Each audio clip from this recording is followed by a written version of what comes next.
Mga Lodi, don't skip ads po tayo. Maraming salamat sa patuloy ninyong pagsuporta. Paki-like and share naman dyan mga Lodi.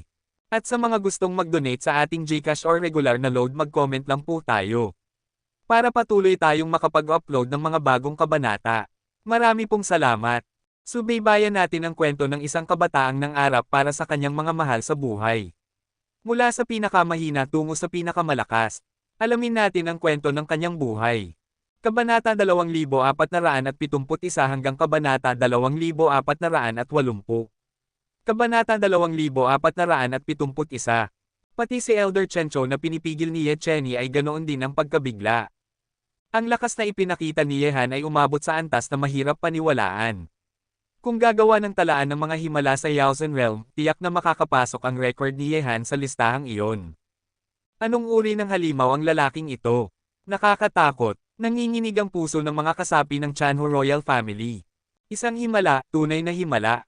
Noong nasa trial field siya, hindi pa niya ginagamit ang ikatlong bahagi ng kanyang lakas. Sa ganitong kalakas na halimaw, maliban sa kanya, may ibang tao pa ba sa Northern Monster Race na kayang umabot dito? Bulalas ni Elder Taibay at iba pa na labis ang paghanga. Narinig iyon ng hari ng Chanho, at kahit siya ay nabigla, hindi naiwasang lumawak ang kanyang mga mata. Sa tanang buhay niya, ngayon lamang siya nakakita ng ganoong klaseng halimaw na henyo. Napakabilis ng paglakas ng batang ito. Hindi maitago ang pagkabigla sa mga mata ni Emperor Yao. Walang hiyang bata, pagpupunitin kita. Ang makapangyarihang nilalang sa Sky Demon Realm na naputulan ng palad ni Yehan ay nagmistulang mabangis na halimaw, naglabasan ang puting balahibo, nagningning ang berdeng mga mata, at humaba ang mga galami. Ganap siyang nag-berserk, ipinatawag ang kanyang tunay na anyo. Kapag ang mga halimaw ay lumaban gamit ang kanilang katauhan, nagiging higit na malupit at nakatatakot ang kanilang lakas. Roar! Yamugong ang dagandong ng tigre sa kalangitan. Ang nilalang mula sa Sky Demon Realm ay tuluyang naging isang dambuhalang puting tigre na may malamig na aurang dumadaloy sa katawan. Napakalaki ng kanyang anyo, si Yehan ay parang langgam lamang sa kanyang harapan. Sa isang iglap, pumadyak ang kanyang puting mga pakpak at naging parang dambuhalang bagyong puti ng kidlat, tuluyang sumugod kay Yehan. Ang bilis nito ay di na maabot ng mata ni Yehan, wala na siyang nagawa kundi salubungin ang paparating na bagyong iyon. Boom! Awang-awang na inihampas ni Yehan ang sibat ng kamatayan laban sa dambuhalang puting kidlat. Nagbanggaan ang dalawang puwersa na parang lindol, sabog ang tunog sa buong paligid. Ngunit matapos ang banggaan, itinapon si Yehan pabalik na parang espada. Nag-iwan ng dalawang malalim na bakas ang kanyang mga paa sa lupa habang siya'y umatras. Namula ang kanyang mukha, tanda ng hirap sa pakikipaglaban ng sabayan ng isang tunay na malakas mula sa Sky Demon Realm. Lalo na't ang kalaban niya ay nasa forma na ng tunay na katauhan, higit pang nakakatakot ang lakas. Nang makita ito, tumindi ang tingin ng lahat. Kahit abnormal ang lakas ni Yehan, malinaw na malaki pa rin ang agwat kapag humaharap sa isang ganap na nagngangalit na nilalang ng Sky Demon Realm. Gayunman, sapat na ang nagawa niya para hanggan siya ng lahat. Papatayin kita! Umalangaw-ngaw ang dagandong ng tigre mula sa kalangitan. Ibinaba ng nagbagong anyo na nilalang ang kanyang matatalim na kuko na parang kayang punitin ang mismong kalangitan. Dumiretso ito kay Yehan, at sa tindi ng aura, pakiramdam niya'y mapupunit na ang kanyang balat. Dumating ang isang napakalakas na banta ng kamatayan. Patayin siya! Galit na sigaw ni Elder Chencho, na kasalukuyang nakikipaglaban kay Ye Chenny, sabik na makita ang kamatayan ni Yehan. Mabilis na umatras si Yehan na parang liwanag. Bawat yapot niya'y nag-iiwan ng malalim na marka, at bumibiyak ang lupa na parang lindol. Ngunit ang nagbagong anyong tigre ay nakadikit sa kanya na parang anino. Ang mga berdeng mata nito'y nagliliyab sa kalupitan, at ang matutulis na kuko'y halos 10 sentimetro na lang mula sa ulo ni Yehan. Ngunit sa mismong sandaling iyon, nang inaasahan ng lahat na tatama ang atake, isang kakaibang bagay ang naganap. Sa buong kalangitan, isang hindi nakikitang puwersang nagkukulong ang biglang bumalot. Ang kapangyarihang iyon ay tila kayang ikadina ang lahat ng bagay sa mundo. Sobrang nakatatakot. Sa sandaling iyon, napigil ang nilalang mula sa Sky Demon Realm na umaatake kay Yehan. Pati na rin ang laban ni na Emperor Yao at ng iba, at maging ang labanan ni na Elder Chenkyo at Ye Chenny, lahat ay napilitang huminto. Nabigla ang lahat, lalo na ang mga tao mula sa No at Shao Clan. Sino ang makapangyarihang dumating? Tama na, ang panauhin ay panauhin. Kung ganito tretuhin ng aking Chanho Royal Family ang bisita, hindi ba't kahihiyan iyon kung kumalat? Sa sandaling iyon, umalangaw-ngaw ang malamig na tinig sa buong kalangitan. Pagkatapos, pinangunahan ng hari ng Tianho ang lahat ng makapangyarihan ng Shao Clan at lumitaw sila sa harapan. Ang lahat ay tumingin sa isang lalaking nasa gitna, isang may majestikong mukha, at ang mga kasapi ng Shao Clan ay agad nagpakita ng paggalang. Kahit ang mga mula sa No Clan ay hindi naglakas loob maging arrogant. Kabanata 2472. Patriarka. Sa isang iglap, sabay-sabay na umalingaw-ngaw ang isang maayos at nakamamanghang tinig sa ilalim ng gabi. Sa harap ng maringal na lalaking nasa gitna, kusa at sabay-sabay na yumuko ang lahat, maliban kay matandang Chencho na mukhang labis na napahiya. Ang kanyang ekspresyon ay nagbago-bago at hindi mapakali dahil sa mismong sandaling ito ay dumating na ang hari ng Tianho. Nang marinig iyon, bahagyang nabigla si Yehan. Ang lalaking nasa kanyang harapan ay siya palang hari ng Tianho. Sa itaas ng kalangitan, bumaba ang gitnang edad na lalaki na animoy isang hari, nagdudulot ng awtoridad at takot. Ang mga kasapi ng pamilyang maharlika ng Tianho ay agad na yumuko nang makita siya, puno ng paggalang. Nakatingin din si Yehan sa gitnang edad na ito. Siya mismo ang pinuno ng pamilyang maharlika ng Tianho, ang hari ng mga Sky Tiger. Kailan pa siya nakabalik? Ngunit higit sa lahat, ang unang bagay na bumungad kay Yehan ay ang napakalakas na presensya ng hari. Bawat galaw, kahit ang kanyang tingin lamang, ay naglalabas ng matinding aura ng isang tunay na pinuno, isang awtoridad na likas na nabuo mula sa matagal na pamumuno at kapangyarihan. Sa sandaling iyon, tumigil ang lahat ng labanan. Ang puwersa ng pagkakabilanggo na nagmumula sa hari ng Tianho ay hindi kayang labanan kahit ng isang malakas na gaya ni matandang Chencho. Malinaw na ang pagdating ng hari ay upang pigilan ang patuloy na digmaan. Dahan-dahan, tinaas ng lahat ang kanilang mga ulo upang tignan ang hari. Sa kanyang pangunguna, bumaba sina matandang Taibay at ang iba pa sa gitna ng labanan. Patriarka, ninakaw ang kayamanang tore ng aking angkan, at hindi ito maihihiwalay sa mga dayuhang ito. Hinihiling kong hatulan ito ng patas, malamig na sabi ni matandang Chencho, bagamat alam niyang natural lamang napapanigan ng hari sina Yehan at ang kanyang mga kasama. Tumitig ang hari ng Tianho kay matandang Chenkyo at kalmadong nagsalita. Alam na ng haring ito ang tama at mali. Kung totoong sila ang gumawa, hahatulan ko ito ng patas. Ngunit kung walang ebidensya laban sa mga panauhin, hindi ba't masisira ang pangalan ng ating angkan kung kumalat ang maling balita? Lalong dumilim ang mukha ni matandang Chencho. Nagpatuloy ang hari.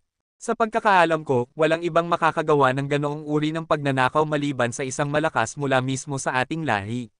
Mas malinaw ba ito sa'yo, matandang Chencho? Kung hindi ang batang iyon, sino pa kundi? Ang aking Shao Clan ba?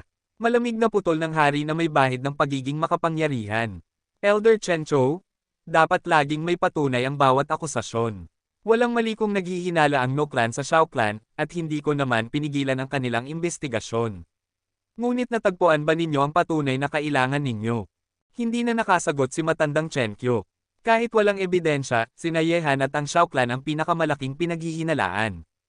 Kung wala kayong napatunayan, at hindi ninyo rin nahanap ang hinahanap ninyo, tapusin na natin ang bagay na ito dito. Ang sino mang dumating sa ating pamilyang maharlika ng Tianho ay mga panauhin. Walang sino man ang pwedeng umatake sa kanila. Kung hindi, huwag ninyo akong sisisihin kung parurusahan ko kayo ayon sa batas ng pamilya. Ang malamig na titig ng hari ng Tianho ay tumagos sa lahat, at ang walang katapusang presyon mula sa kanya ay nagpalamig sa kanilang mga puso. Bilang pinuno ng angkan, kahit ang No Clan ay hindi makapagtangka na sumuway. Maliit na kaibigang Hanyay, patawad at naabala ka, malugod na sabi ni na matandang Taibay habang lumalapit kay Yehan na may paghingi ng paumanhin. Tunay nilang nais maging kaibigan si Yehan. Umiling lang si Yehan at hindi nagsalita. Alam niya kasing darating din ang Shao Clan sa huli, ngunit ang nakapagpabigla sa kanya ay ang pagbabalik mismo ng hari sa oras na ito. Kung alam lang niya, hindi na sana niya tinangka ang pagnanakaw sa kayamanang tore ng No Clan. Napakagaling mo. Sa tanang buhay ko, ngayon lang ako nakakita ng ganoong klaseng kabataang henyo. Ani ng hari ng Tianho habang tinitignan si Yehan, at tila may liwanag na kumikislap sa kanyang mga mata. Kalma lang na sagot ni Yehan. Sobra po ang papuri ninyo, hari ng Tianho. Sa kontinente ng Diyos at demonyo, napakaraming henyo na higit pa sa akin. Talaga ba? Ngumisi ang hari. Labis ang aking interes sa'yo. Nais mo bang sumama sa akin? Sagot ni Yehan, kung iniimbitahan ako ng hari, paano ako makakatanggi? Mabuti. Sa gabing ito, nais kong makipag-usap sa iyo ng matagal, tugon ng hari na may bahid ng kasiyahan sa mukha. Sumama si Yehan sa kanila. Kahit may kaunting alinlangan, hindi na siya nagpakitang mataas pa dahil mismong hari na ang nag-imbita. Habang papalayo si Yehan kasama ang Shao clan, lalong dumilim ang mukha ni matandang Chenkyo, halos nagyayelo ang kanyang ekspresyon. Hintay lang. Ngunit sa oras na iyon, dumating din si matandang Chenji, ang kanyang mukha'y kasing seryoso ng lalim ng tubig. Tumagos siya sa gabi gaya ng isang ilaw na bumiyak sa dilim, hinarang ang daraanan ni Yehan at hari ng Chanho, at malamig na nagsalita. Hari ng Chanho, hindi ba't masyadong hindi patas ito? Ang kayamanan ng aking nuklan ay basta na lamang bang mawawala ng walang kapalit? Kabanata 2473. Elder Chenji, pinag-aalinlanganan mo ba ang haring ito? Malamig na wika ng hari ng Chanho, habang ang nakakatakot na aura ay biglang sumabog mula sa kanyang katawan. Bilang patriarka, malinaw na lalo nang nagiging palalo ang angkan ng No. Sa sandaling maramdaman ang nakapanghihilakbot na presensya ng hari ng Chanho, natahimik ang lahat ng nasa kalangitan. Kahit ang pinakamalakas na nasa antas ng langit demonyong saklaw ay nakaramdam na para bang may malaking batong nakadagan sa kanilang dibdib, hirap silang makahinga. Hindi ako nangangahas, sagot ni Elder Chenji na hindi nagbago ang ekspresyon. Ngunit kinuha ng patriarka ang mga tao ng ganito lamang. Bilang pinuno ng pamilyang Maharlika ng Chanho, hindi ba't masyado itong pabor sa mga dayuhan? Hindi ko kailangan ng aral mula sa iyo kung paano ako kikilos, mariing wika ng hari ng Chanho na puno ng kapangyarihan. Nais mag-imbestiga ng No clan, at ibinigay ko na ang pagkakataon. Ngunit may ebidensya ba ang No clan? Kung makapaglalabas ka ng ebidensya, ibibigay ko sila ngayon mismo. Kung wala, umalis ka agad. Sa narinig ng mga salitang puno ng dominasyon, napatingin muli si Yehan sa hari ng Chanho. Sa kasalukuyan, sadyang puno ng ambisyon ang No clan. Ngunit bilang patriarka ng pamilyang Maharlika ng Chanho, malinaw na may kakayahan ng hari na pigilan ang ganitong sitwasyon. Kung wala siyang galing, matagal na siyang naduraj ng ambisyosong No clan. Muling dumilim ang mukha ni Elder Chenji. Kung may ebidensya kami, kahit sino pa siya, hindi ito palalagpasin ng No clan. Kung gayon, yamang wala kayong ebidensya, dapat bang bumitiw na si kapatid Chenji? Alam mong nang ninakaw ang kayamanang tore ng No clan, wala naman sa palasyo si munting kaibigang Hanye. Ano ang kinalaman niya dito? Malamig na tugon ni Elder Taibay. Bukod pa rito, sa pagkakaalam ko, 3 ang sangkot sa pagnanakaw. Maliban kay Hanye, 2 lamang ang natitira sa kanilang pangkat. Malinaw na wala silang kasalanan. Ako mismo ang magdadala sa kanila ngayon. Kung may patutol, sa akin lumapit. Pagkasabi nito, kumaway lamang ang hari ng Chanho at umalis kasama ang kanyang mga kasama. Kahit galit na galit sina Elder Chenji at Chenkyo, hindi sila nang ahas magsalita pa laban sa ganoong kalakas at matinding awtoridad. Nang makita ito, kumislap ang mga mata ni Yehan. Pinapaborin ba talaga ako ng hari ng Chanho, o nais lamang niyang supulan ang No clan?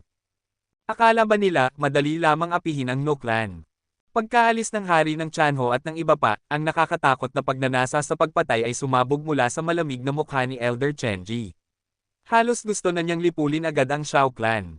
Elder, sa kanyang likuran, nagtipon ang mga malalakas ng No clan, puno ng galit at umuusok ang dibdib. Huminga ng malalim si Elder Chenji, ngunit hindi pa rin niya mapigil ang paglalagablab ng malamig na puot sa kanyang mga mata. Kung hindi nila iginagalang ang No clan, huwag ninyo akong sisihin sa pagiging malupit. Kung hindi ako nagkakamali, bukas na ang taon ng paligsahan ng mga angkan, hindi ba? Tumango si Elder Chenkyo, malamlam ang mukha.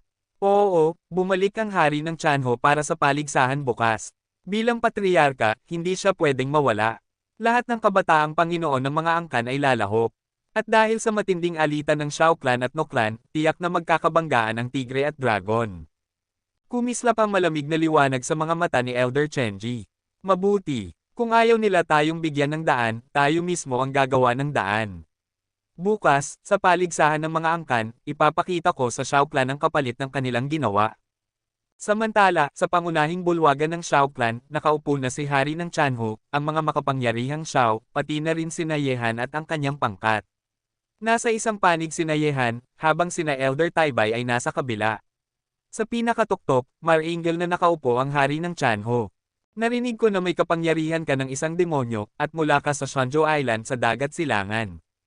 Tanong ng hari ng Tianho, habang diretsyong nakatitig kay Yehan gamit ang matalim na mga mata na tila kayang basahin ang bawat kasinungalingan. Kalma ang tugon ni Yehan, kung alam na po ng hari, bakit pa itatanong?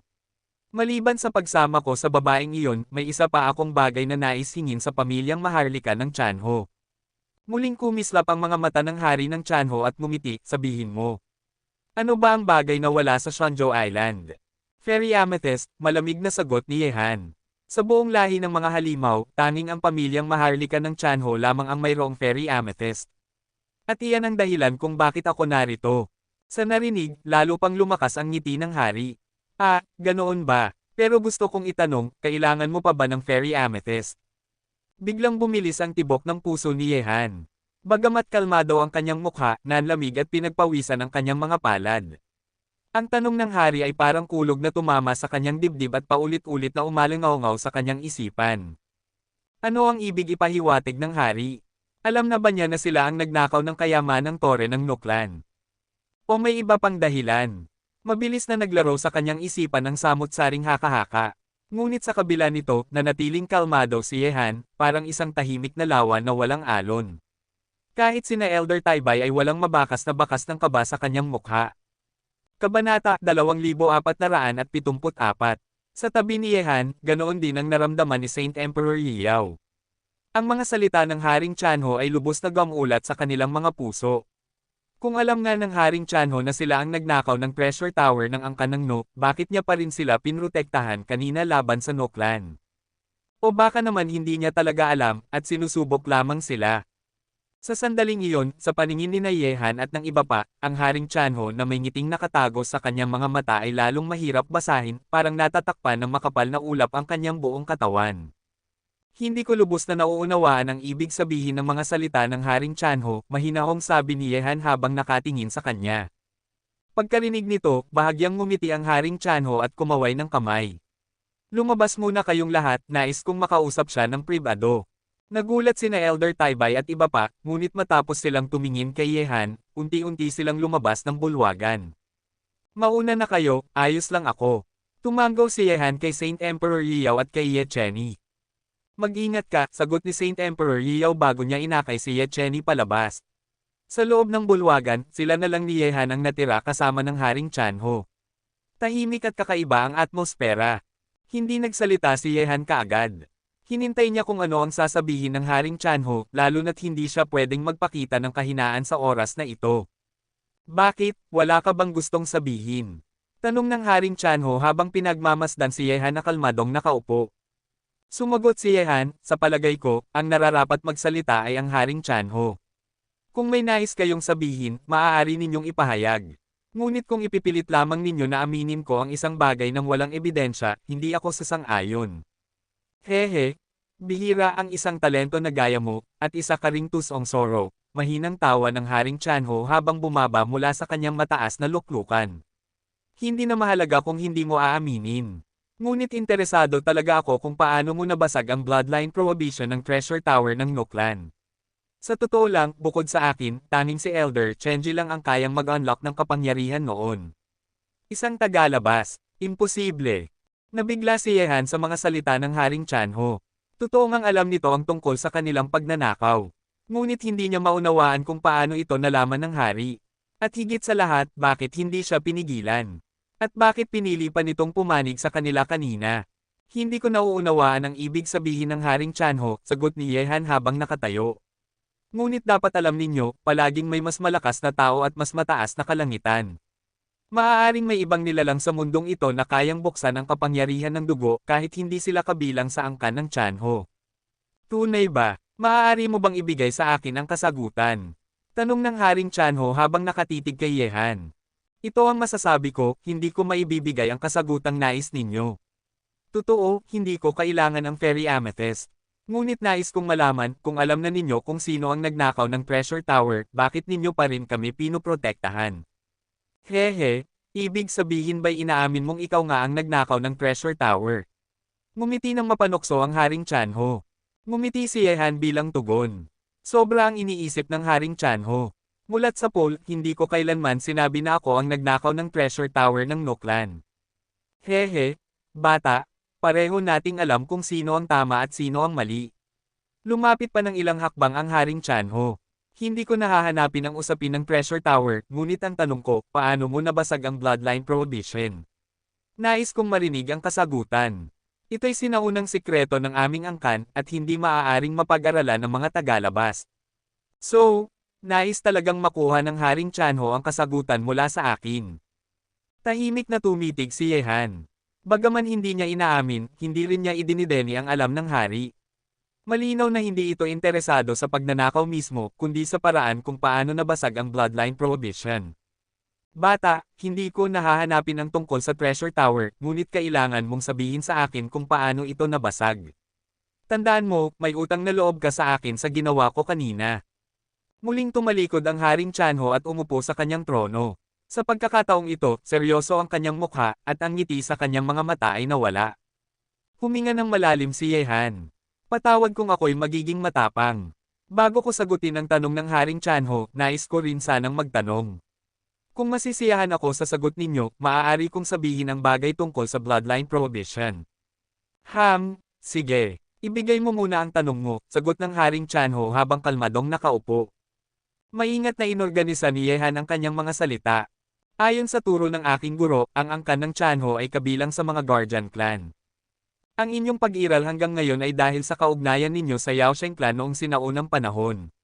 Dumadaloy sa inyong dugo ang lakas ng banal na hayop na White Tiger, ibig sabihin, kayo ay mga tagapangalaga ng banal na hayop na iyon.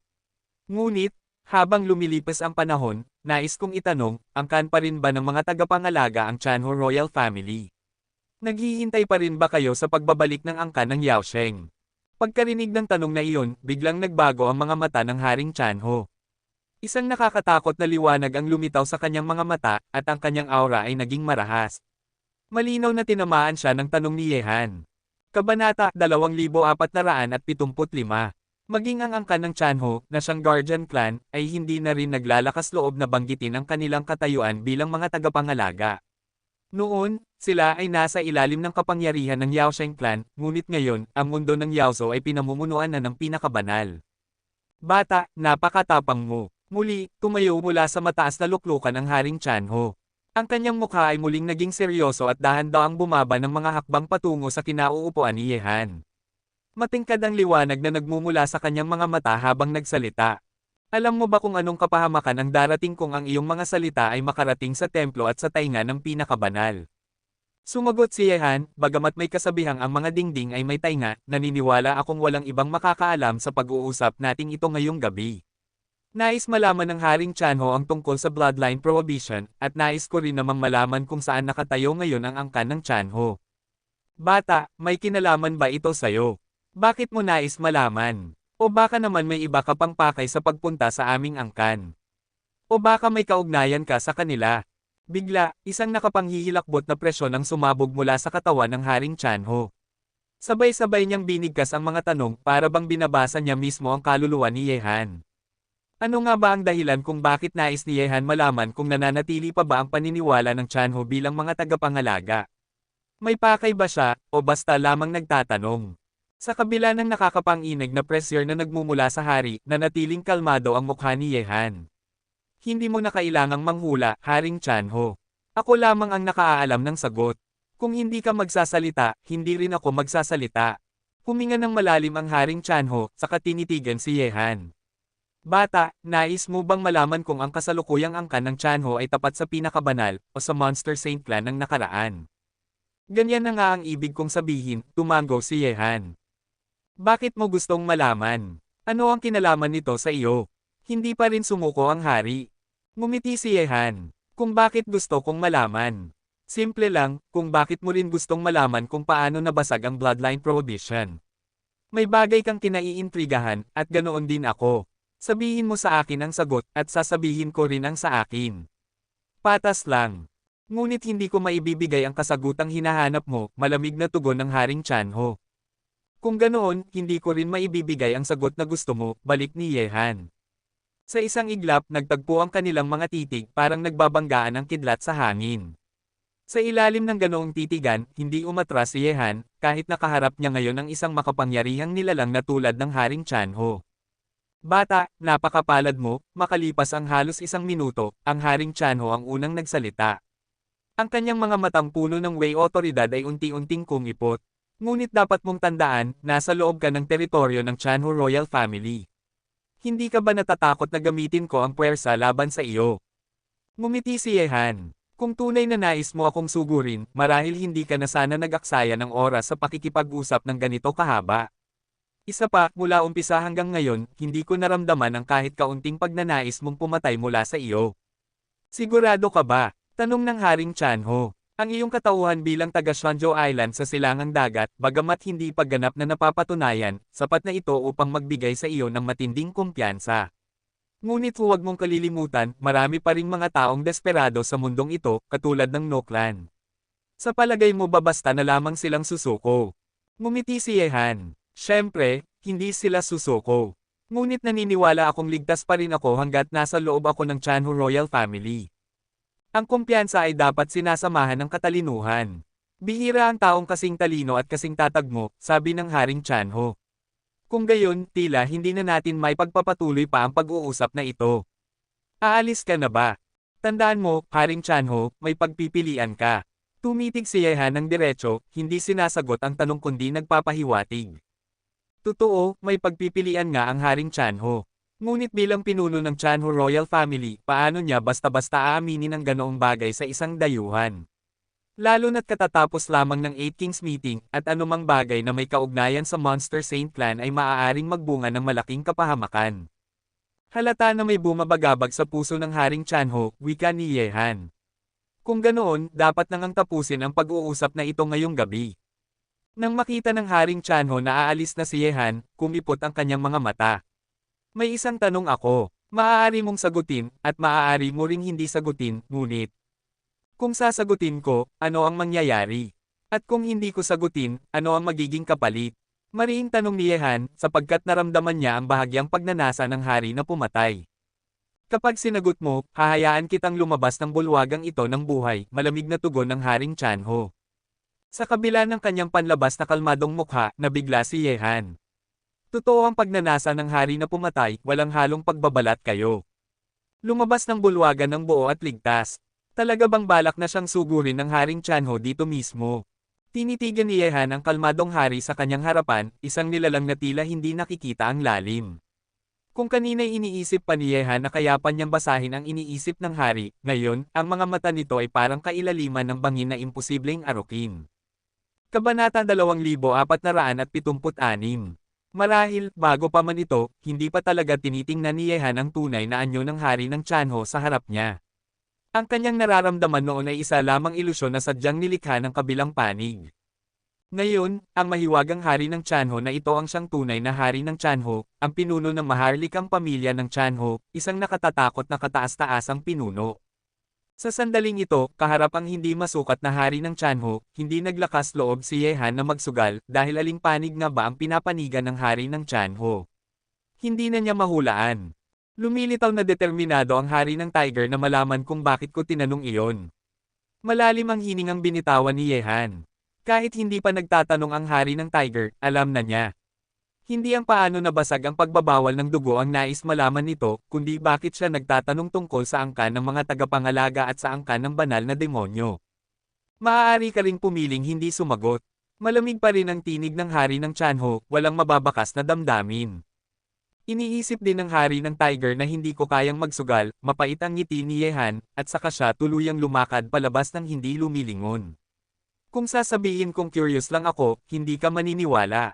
Ngunit kung sasabihin kong nakatagpo na ako ng mga banal na demonyo noon pa, siguro sapat na sagot na iyon para sa hari ng Tiger, hindi ba? Umuugong pa ang boses ni Yehan sa bulwagan, ngunit siya'y wala na. Naiwan lamang ang hari ng Tianho, nakatayo sa mataas na luklukan, at sa kanyang malamig na mga mata ay muling sumiklab ang nakasisilaw na liwanag. Kung nakita na nga ng binata ang mga banal na demonyo, talagang kapanipaniwala ang sagot niya. Kung hindi man, paano niya naitanong ang bagay na iyon? Taga Shanzhou Island nga ba siya, sa silangang dagat? Tahimik na tanong ng hari ng Tianho sa kanyang isip. Dahil sa ugnayan ng Shanzhou Island at ng angkan ng banal na demonyo, kung sakaling bumalik ang mga banal na demonyo, tiyak na magkakaroon sila ng kaugnayan sa taong iyon, at si Yehan ang tagapagmana nito. Hindi na nakapagtataka kung nakita niya na ang mga banal na demonyo. Ngunit, dumating na ba talaga ang mga banal na demonyo sa Hilagang Yaozo? Isang tunay na misteryosong binata, kahit nagbigay siya ng sagot, iniwan pa rin niya akong naguguluhan. Totoo o kasinungalingan? Ang galing niyang magtago. Bulalas ng hari ng Tianho na may bahid paghanga. Malayo ang tingin niya sa dilim ng kalangitan sa labas ng bulwagan, at walang nakakaalam kung ano ang iniisip. Samantala, pag-alis ni Yehan mula sa bulwagan, dumating naman sina Elder Taibay at iba pa. Hindi nila alam ang pinag-usapan ni Yehan at ng hari ng Tianho, at hindi na rin sila nagtanong. Patriarka, ang binatay dumating dito para sa amethyst ng diwata, hindi ko alam kung. Hindi pa man tapos magsalita si Elder Taibay, itinuro na siya ng hari ng Tianho. Hindi na kailangan. Nasa kamay na niya ang bagay na hinahanap niya, at sa palagay ko'y hindi na rin siya magtatagal sa maharlikang pamilya ng Tianho. Nagulat sina Elder Taibay at iba pa. Ibinigay na ba ng patriarka ang amethyst ng diwata? Dalawang nakatatanda, bukas ang taunang paligsahan ng angkan, hindi ba? Muling yuzisa ng hari ng Tianho. Tumanggaw si Elder Taibay. Patriarka, handa na ang lahat. Bukas, pagbubuksan na ang ipinagbabawal na lugar at makakapasok ang mga kasapi upang magsanay. At sakto, lalabas na rin bukas mula sa husyang ang dalaga, maaari siyang sumali at baka makahanap ng sariling pagkakataon. Hindi pwedeng baliwalain ang paligsahan ng angkan, sagot ng hari ng Tianho. Hindi matatag ang bagyong nasa loob ng ipinagbabawal na lugar. Sa mga nakaraang taon, lalo itong naging mahirap pigilan. Sa oras na pumasok doon ang mga tao natin, tiyak na hindi palalampasan ng angkan ng no ang ganitong pagkakataon. Kaya ipaalam ninyo, bawal sumali ang sino mang mas mababa sa antas ng 5 tribulation yaozen. Patriarka, paano ang dalaga, nag-aalangan si Elder Taibay. Kung totoo ngang kasing husay siya ng sinasabi ninyo, sa oras na makalabas siya mula sa Tiger Mount, maaaring lagpasan na niya ang 5 tribulation yaozen. At isa pa, ipaalam ninyo sa batang iyon, iimbitahan ko siyang saksihan ng taon ng paligsahan ng aming angkan bukas. May matalim na liwanag sa mga mata ng hari ng Tianho. Napakaraming lihim ni Yehan, hindi pa niya ito maaaring hayaang makaalis. Tumanggaw sina Elder Taibay at iba pa, at hindi na muling nagtanong. Samantala, sa bulwagan na pansamantalang tinutuluyan nila Yehan, nakabalik na siya roon. Agad lumapit sina Emperador Yiyao at Ye Cheni. Kumusta? Natuklasan ka ba ng hari ng Tianho? Tanong ng Emperador Yiyao, na bakas ang pag-aalala sa kanyang mga mata. Tumanggaw si Yehan. Nang makita iyon, namutla ang mukha ni Emperador Yiyao. Umalis na tayo, agad-agad. Hindi tayo ligtas dito sa maharlikang pamilya ng Tianho. Huwag mong sayangin ang lakas mo. Naupo si Yehan at ngumiti ng bahagya. Sa katalinuhan ng taong iyon, tiyak na may paraan siya para pigilan tayong umalis, at hindi natin iyon matatanggihan. Ngunit huwag kang mag-alala, kahit natuklasan niya tayo, wala siyang balak na saktan tayo. Hindi man siya madaling arukin, ligtas pa rin tayo, sa ngayon. Kabanata 2477. Sigurado ka ba riyan? Malamig na singgal ni Emperador Yiyao, kung hindi natin pipilitin lumabas, maaaring bigla na lang tayong atakihin ng hari ng Tianho. Bukod pa riyan, sinasabing may 4 na makapangyarihang Diyos-demonyo na nakaupo dito. Kahit maibalik ko ang aking lakas at makipagsanib puwersa sa halimaw na ito, mahihirapan pa rin tayo. Ngumiti si Yehan at sumagot, sigurado ka bang makakalabas tayo ngayon? Sa kabilang banda, kahit makalabas tayo, hindi rin tayo palalayain ng Noklan. Sa katunayan, mas ligtas pa tayo dito sa loob ng maharlikang pamilya ng Tianho. Namutla ang mukha ni Emperador Yiyao nang marinig ito. Ngunit sa mga oras na iyon, pumasok si Xiao Zhongmo na may ngiting nakapaskil sa kanyang mukha. Kapatid Hanye, tiyak na nagulat ka sa nangyari ngayong gabi. Ngunit ipinadala na ng aming patriarka ang kanyang mensahe, iniimbitahan kanya upang panoorin bukas ang paligsahan ng aming maharlikang angkan ng Tianho. At oo nga pala, sasali rin doon ang batang si Shaoli. Sa narinig, agad na naunawaan ni Yehan na plano ng hari ng Tianho na panatilihin sila pansamantala. At pagkatapos noon, hindi niya matansya. Ang hakbang na ito ng hari ng Tianho ay malinaw na isang sapilitang pagpigil. Kahit nais man nilang umalis o hindi, wala silang pagpipilian kundi manatili. Isa itong uri ng house arrest.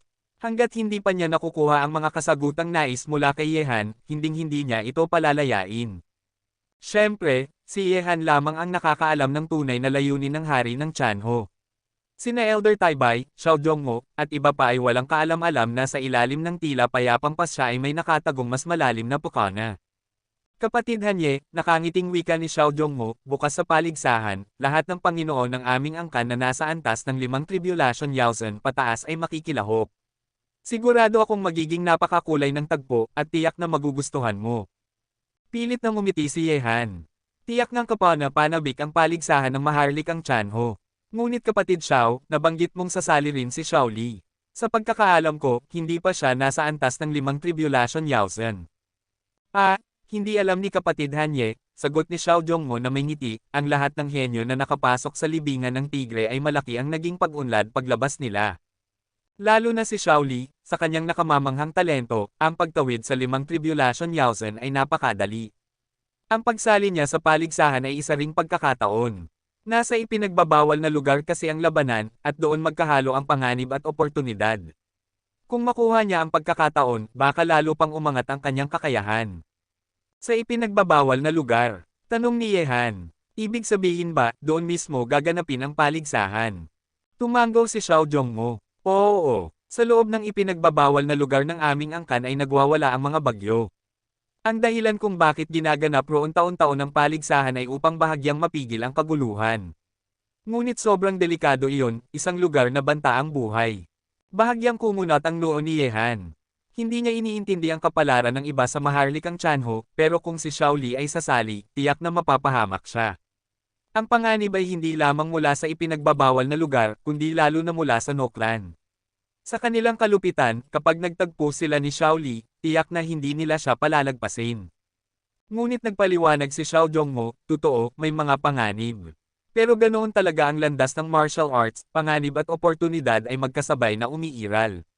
Kapatid Hanye, magpapalam na muna ako. Magkita tayo bukas sa harap ng ipinagbabawal na lugar. Nang makaalis si Xiao Zhongmo, muling naupo si Yehan. Malinaw sa kanya na hindi nila matatanggihan ang imbitasyon ng hari ng Chanho. At kung ano man ang naghihintay sa kanila, wala na silang pagpipilian kundi harapin iyon. Sa isip niya, hindi siya makapagsusugal laban sa hari ng Chanho. Dahil tinahak na ng kabilang panig ang landas na tatahakin nila, wala siyang magagawa kundi sundan iyon. Mananatili ba talaga tayo rito ng ilang araw? Tanong ni Emperador Yiyao, halatang hindi kontento. Huminga ng malalim si Yehan. May iba pa ba tayong pagpipilian? Inihanda na ng hari ng Chanho ang daan, at wala tayong magagawa kundi tahakin ito.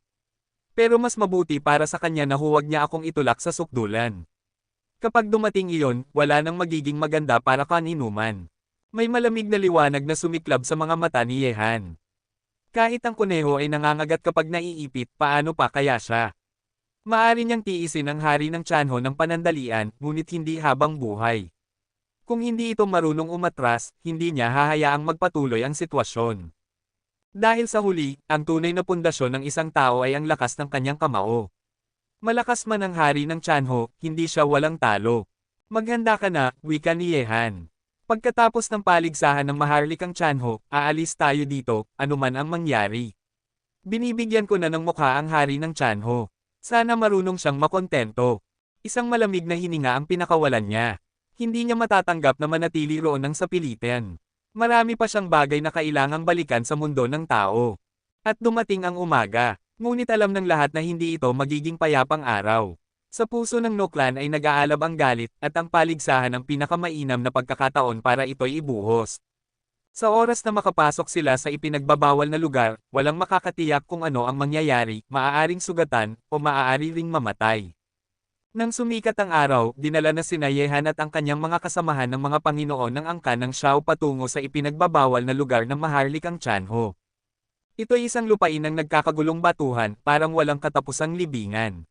Ang mga damo ay kasing taas ng tao, at ang hanging humahampas ay nagdadala ng nakakakilabot na aura. Kung hindi lamang maraming kasapi ng maharlik ang Chanho ang naroroon, aakalang isa itong sementeryo.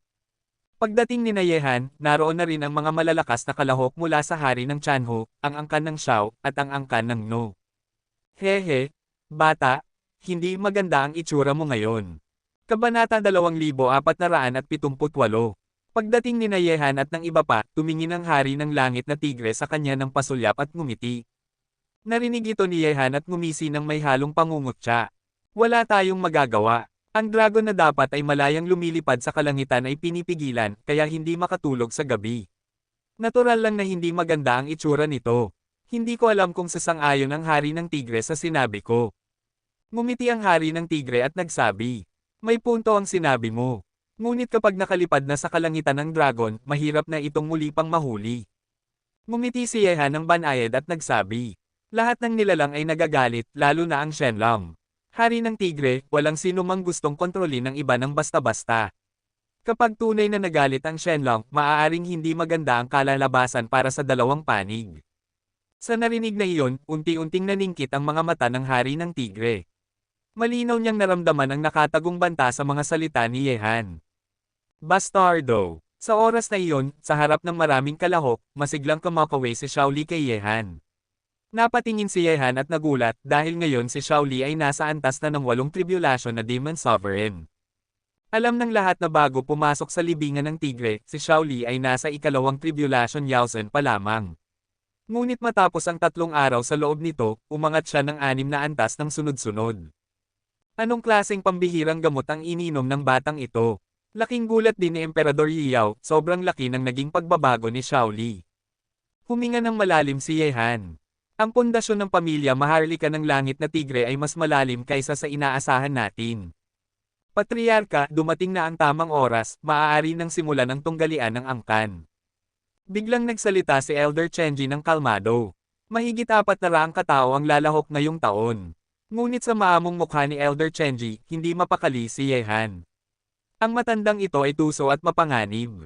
Lumakad ng ilang hakbang ang hari ng tigre at tumayo sa isang mataas na entablado. Sa malakas na tinig ay sinabi niya, sa tunggalian ng angkan, magkasama ang panganib at pagkakataon. Kayo ay mananatili sa loob ng ipinagbabawal na lugar sa loob ng 3 araw. Pagkalipas ng 3 araw, kung sino man ang makakapagdala ng pinakamaraming runestones, siya ang magiging una sa paligsahan. Ang unang pwesto ay makakatanggap ng masaganang gantimpala. Sa pagkakataong ito, gagawa ng exception ang patriarka, ang sinumang makakakuha ng una ay maaaring pumasok sa libingan ng tigre at magsanay ng 1 araw. Sa narinig, nagningning ang mga mata ng lahat ng kalahok mula sa pamilya hari ng tigre. Ang pagkakataong makapasok sa libingan ng tigre, kahit 1 araw lang, ay napakahalaga.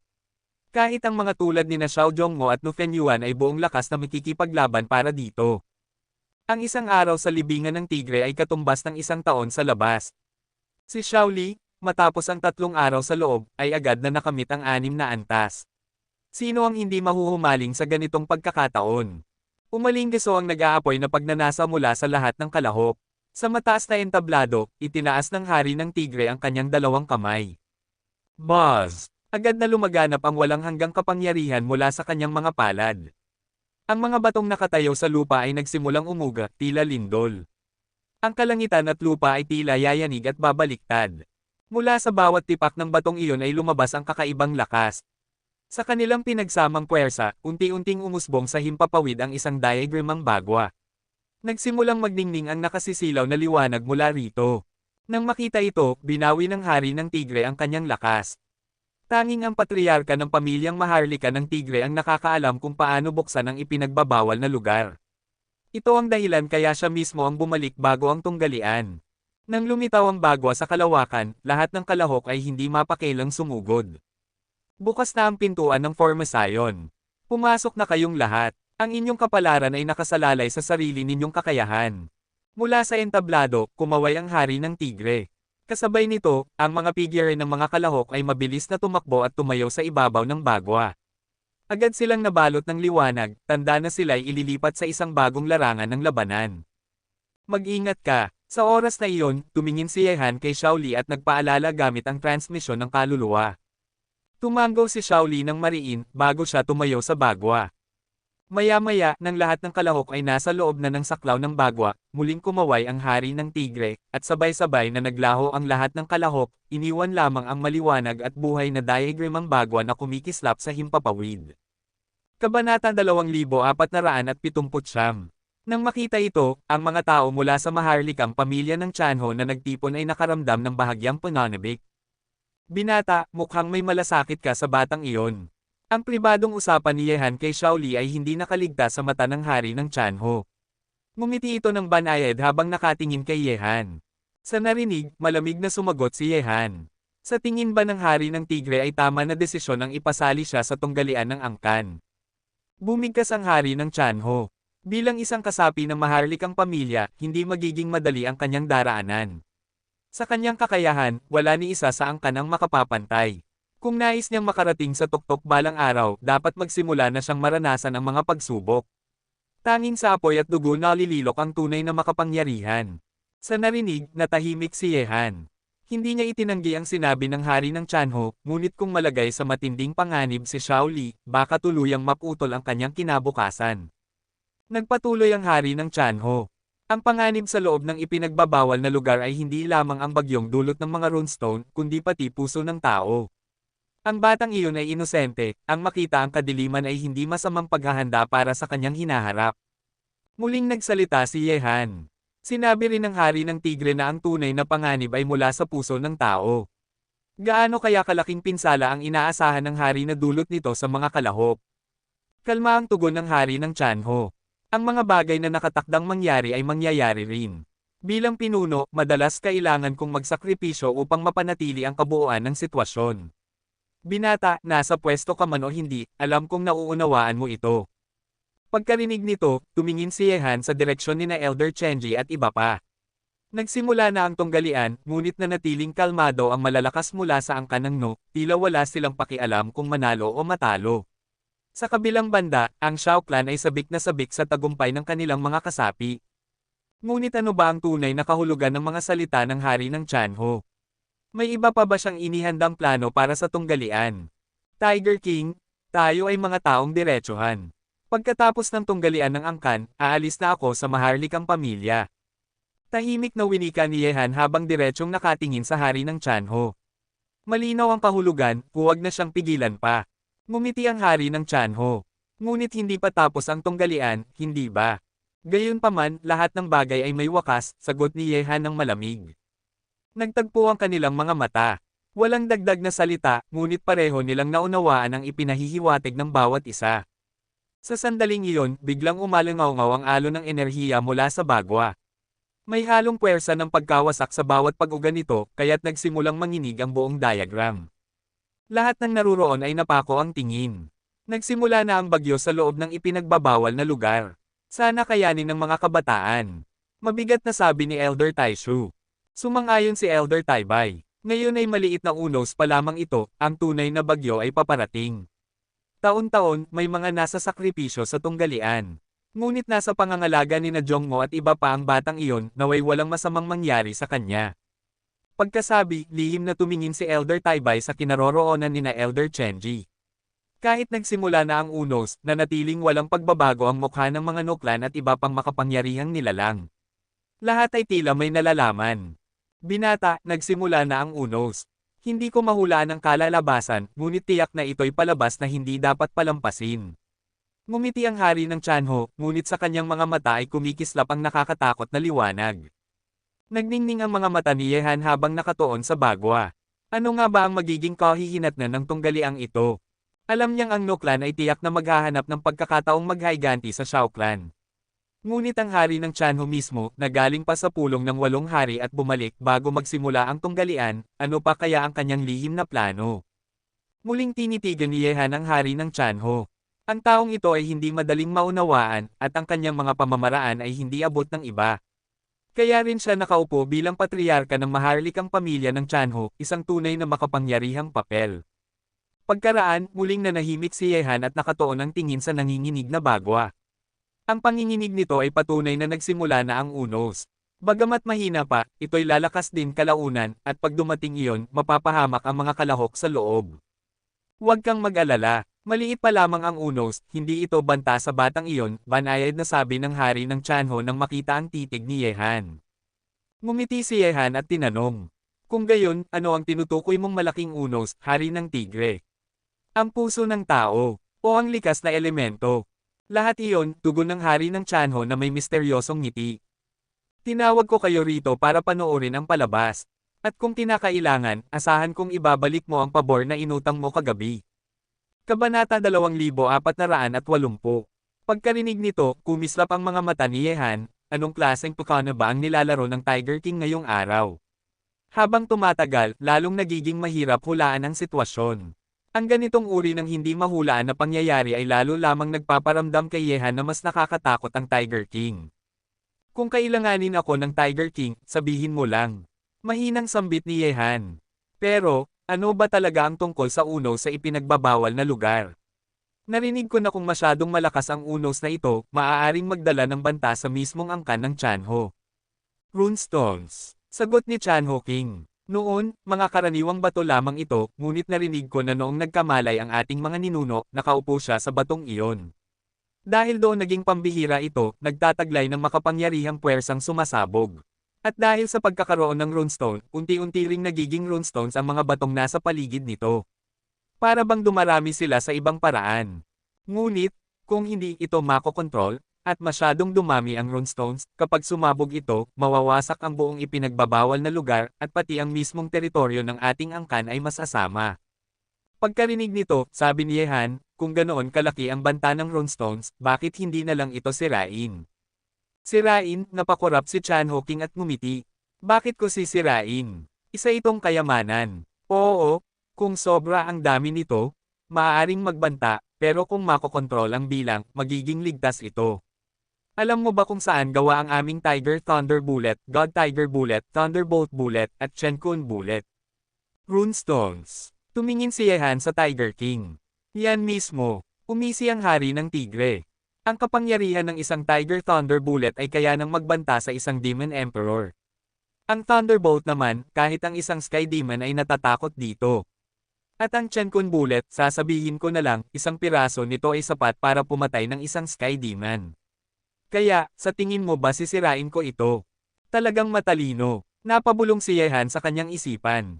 Ang lahing tigre ay may hawak na ganitong runestones. Sa libo-libong taon, gaano na kaya katindi ang kanilang naipon? Nasaksihan na ni Yehan ang kapangyarihan ng Tiger Thunder Bullet mula sa kamay ni Xiao Li. Noong sila ay hinahabol ng Demon Emperor, nakaligtas sila dahil dito. Samantalang ang God Tiger Bullet, ginamit ni Xiao Li noon upang tipunin muli ang Xiao Clan. Ngunit ang Thunderbolt at Chenkun Bullets, hindi pa niya ito nakikita. Kung ang mga iyon ay kasing lakas ng sinabi ni Chanho King, kapag nagkaroon sila ng maraming inventaryo nito, kahit isang makapangyarihang hukbo ay walang laban. Bata, natutokso ka ba? Ningisi-ngising tanong ni Chanho King. Sabihin ko pa, ang mga ito ay tanging mga bihasang panday ng Xiao Clan lang ang nakakapaglikha. Iyan ang dahilan kung bakit hindi kailanman natatalo ng Noklan ang aming Xiao Clan. Napabuntong hininga si Yehan. Walang taong hindi matutokso sa ganito kalakas na sandata. Pero siguro, hindi ninyo ito kayang mas produce, tama ba? Sabi ni Chanho King, ang pagdami ng runestones kada taon ay limitado lamang, kaya't hindi ito kayang gawing maramihan. Kaya nga ang taunang kompetisyon ng angkan ay hindi lang pagsubok ng lakas, kundi para rin makakuha ng supply ng runestones para sa paggawa ng sandata. Sabi ni Yehan, kahit makalabas ng runestone ang isang kalahok mula sa ipinagbabawal na lugar, kakailanganin pa rin ito ng daan-daan para makagawa ng isa. Bagaman hindi ito mass producible, sa libo-libong taon, siguradong napakarami na ng stock ng Chanho Royal Family. Ngumiti lang si Chanho King at hindi sumagot. Sa nakita niya, napainit ang dibdib ni Yehan. Oo, ang runestones ay dumarami lamang ng kaunti taon-taon sa ipinagbabawal na lugar, pero paano kaya kung mailipat niya ang orihinal na runestone sa Xuanman World? Ang ideyang iyon ay sapat para magkaroon siya ng pagnanais na nakawin ang runestones ng Chanho Royal Family. Balik tayo sa usapan. Wika ni Chanho King. Bata, hindi ako nagbibiro kanina. Oo, pinilit kitang manatili dahil interesado ako sa'yo, pero hindi lang iyon ang dahilan. Kahit nakamamangha ang iyong kapangyarihan, hindi pa rin ako komportable sa'yo. Pero yung halimaw na kasama mo, siya ay hindi isang normal na tao. Plano mo kay Chenny. Lumalim ang mga mata ni Yehan. Gusto mong gamitin ang kapangyarihan ni Chenny para sa mga plano mo. Madali talagang makipag-usap sa matatalinong tao. Nakangiting sagot ni Chanho King. Kita mo, sabi ko nga na magiging isang magandang palabas ito. At hindi magtatagal, sisimulan na ang palabas na iyon. Pagkatapos nito, marahil masasabi ko na rin sa'yo ang huling sagot ko. Sagot? Anong sagot? Hindi alam ng iba, pero alam ni Yehan, ang tanong kung nananatili pa rin ba ang Chanho Royal Family sa kanilang paniniwala. Kung naghihintay pa rin ba sila sa pagbabalik ng mga Demon Saints.